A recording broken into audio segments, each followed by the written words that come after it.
A paz de nosso Deus, e o seu amor e a graça de Jesus Cristo seja com todos nós. Sabemos que se chegamos até aqui é porque o Senhor tem nos ajudado. O apóstolo Paulo diz: um planta e outro rega, mas quem dá o crescimento é Deus. Nós trabalhamos, nós se alimentamos, cuidamos da nossa saúde, mas quem cuida dela para que não desfaleça, para que cheguemos amanhã, para que possamos vencer a cada dia, a deitar e se levantar, é o Senhor que tem nos guardado. Porque Ele é dono da saúde, Ele é dono da vida. Nós estragamos, mas a misericórdia de Deus nos conserta. Mais uma vez, vamos, com a graça de Deus, mais um pouquinho aprender um pouco da palavra do Senhor, falar um pouco dessa maravilhosa graça, a qual nos traz o assunto hoje sobre a salvação. Em Efésios capítulo 2, e versículo 8 diz: porque pela graça sois salvos, por meio da fé, e isso não vem de vós, é dom de Deus. Porque muitas pessoas, ensinam e praticam as obras achando que é por elas que nós vamos ser salvos. Através de muitos sacrifícios é que vamos nos salvar. Deus vai nos dar a salvação através de um prato de comida, de uma cesta básica, de um sofrimento por subir uma serra, por passar dias sem se alimentar, por dar uma roupa a quem está precisando. Mas nada disso nos garante a salvação. Porque se isso garantisse a salvação, a morte de Jesus Cristo seria em vão. A graça de Deus não significa nada. Em 2 Timóteo capítulo 7 diz, todos queriam dizer isso, por si próprio, com suas próprias forças, combati o bom combate e terminei a carreira e guardei a fé. Todos queriam dizer isso com suas próprias forças, porque se fosse assim, Jesus Cristo não tinha dito: quão difícil é um rico herdar o reino dos céus. Porque se o reino dos céus fosse conseguido através dos seus próprios esforços, dos nossos próprios esforços, os fraquinhos, os pobres, os necessitados de renda insignificante, não entraria no reino dos céus porque iam ser atropelados pelos ricos e poderosos. Olha só, quando Jesus Cristo viu aquela viúva colocando ali aquelas moedinhas, dando a sua oferta, ele disse: essa ofertou mais do que todos os outros. E o discípulo disse: mas Senhor, olha quantos aí tem colocado muito e ela só colocou essas moedinhas. Jesus Cristo disse para eles: essa doou tudo que tinha, todo o seu sustento. Os outros só doou aquilo que se sobeja. Em Lucas 18:10, diz que 2 homens subiram ao templo a orar. Um era fariseu, o outro publicano, um cobrador de imposto, e o outro um fariseu. Mas o que diz as escrituras nesse capítulo, nesse livro? Que o fariseu, ele orando, ele dizia desta maneira: ó Deus, graças te dou, porque não sou como os demais homens, roubadores, injustos, adúlteros, nem ainda como este publicano. Jejuo 2 vezes na semana e dou os dízimos de tudo quanto tenho. Isso não garantia a sua salvação e nem garante a minha nem a tua salvação. Você pode doar o dízimo até duplicado. Se você tem que dar 10%, você vai dar 20%, pode dar 30%. O dinheiro é seu. Mas isso não vai garantir a sua salvação, porque isso anularia a graça de Jesus Cristo. Mas o publicano, ele orando, diz Deus que ele de pé, ele nem olhava para o céu, mas batia no peito e dizia: ó Deus, tem misericórdia de mim, que sou homem pecador. Em 1 Samuel, capítulo 16, verso 7, o Senhor, contudo, disse a Samuel: não considere a sua aparência, nem a sua altura, pois eu o rejeitei. O Senhor não vê como o homem vê. O homem vê a sua aparência, mas o Senhor conhece o coração. O Senhor vê o coração. O Senhor sabe que aquilo que você está fazendo é somente por seu próprio ego, para os seus próprios fins, para os seus próprios desejos, e não para o desejo do Senhor. Porque o Senhor diz: aquele que dá de coração está emprestando a Deus. E aquele que também dá sem querer nada em troca, Deus retribuirá conforme o desejo do seu coração. E ainda mais: e todo que tiver deixado casas, irmãos ou irmãs, ou pai ou mãe, ou filhos ou terras, por amor do meu nome, receberá 100 vezes tanto e herdará a vida eterna.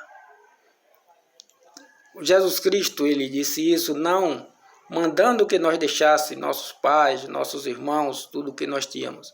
Não falou para nós desprezar eles. Mas se o nosso amor por eles é maior do que estar com o Senhor, tenha certeza que não herdará o reino dos céus.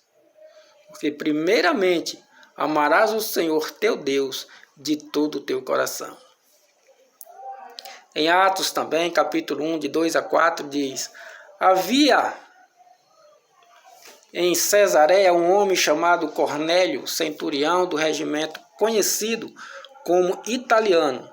Ele e toda a sua família eram piedosos e tementes a Deus. Se você quer doar, quer fazer doações, quer praticar as boas obras, quer praticar obras que agradam ao Senhor, primeiramente, temos que ser temente a Deus, para ser reconhecido pelo Senhor que aquilo que estamos fazendo não é simplesmente para poder ajudar alguém ou para poder nos mostrar ao povo, ao mundo, que somos bons. Certo dia, Cornélio ele estava orando às 3 horas da tarde. Ele teve uma visão e viu claramente um anjo de Deus que se aproximava dele e dizia: Cornélio. Ele, atemorizado, olhou para ele e perguntou: o que é, Senhor? O anjo respondeu: suas orações e esmolas subiram como oferta memorial diante de Deus. Com certeza, tem muitos, que fazem doações, ajudam as pessoas, mas não tiram tempo, não tem tempo nem para orar. Tem uma certa história, um testemunho de uma senhora, uma patroa que tinha uma empregada. E a empregada ela orava várias vezes durante o dia, parava até o serviço para poder orar. E ela, com aquelas orações, incomodou a sua patroa. E a patroa começou a reclamar a ela, porque ela estava deixando o seu serviço para ficar só orando. E certo dia a patroa, ela teve um sonho. E ali ela via várias casas construídas e outras ainda no alicerce. E ela perguntou ao homem por que aquela casa estava, outras casas já construídas e outras não. E aquele homem disse para ela: tá vendo aquela casinha ali construída? Mostrou uma casa e disse: ali é da tua empregada. Porque as suas orações que ela faz na terra, ela está construindo uma casa no céu. Mas aquela outra, está vendo aquela outra ali só com alicerce? Pois é, aquela ali é a sua. São das pessoas que não oram, não tem tempo para orar, não tem tempo para buscar Deus, não teme ao Senhor, mas só se preocupa com as coisas do mundo.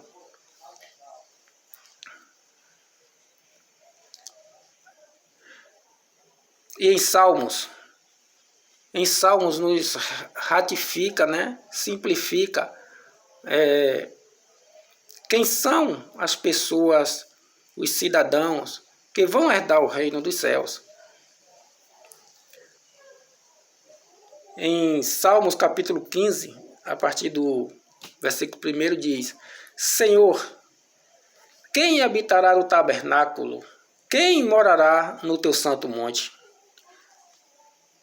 Aí responde para o salmista: aquele que anda em sinceridade pratica a justiça e fala verazmente segundo o seu coração, ou seja, segundo o coração de Deus. Aquele que não difama com a sua língua, nem faz mal ao seu próximo, nem aceita nenhuma afronta contra o seu próximo, aquele a cujos olhos o oprobo é desprezado, mas honra os que temem ao Senhor, aquele que mesmo que jure com dano seu, não muda, aquele que não empresta o seu dinheiro com usura, nem recebe subornos, que não se corrompe contra o inocente. Quem faz isto nunca será abalado.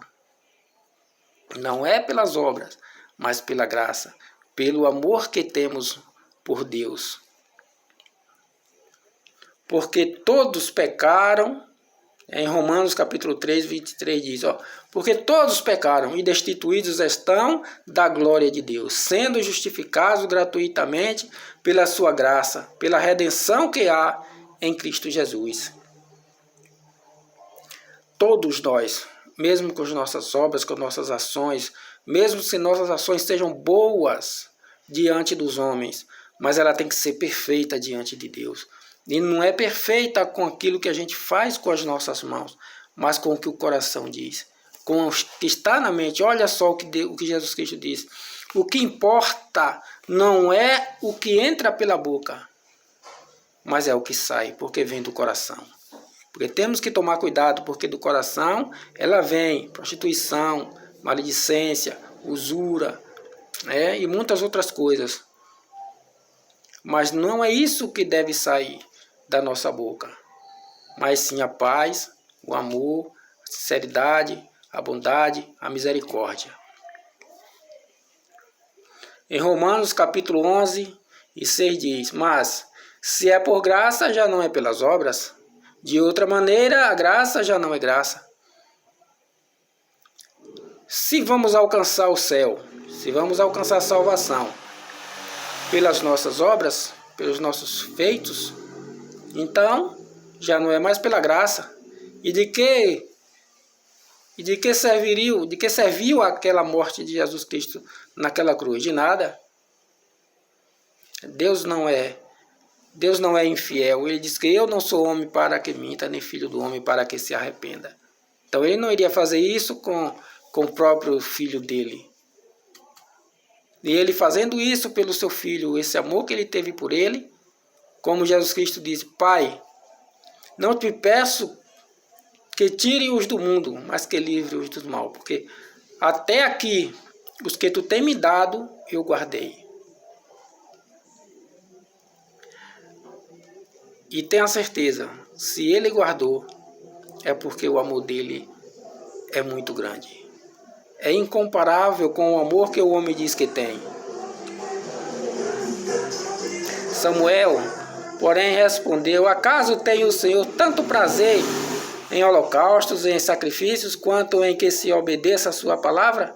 A obediência é melhor do que o sacrifício, e a submissão, o respeito, o prazer e a alegria de estar com Deus.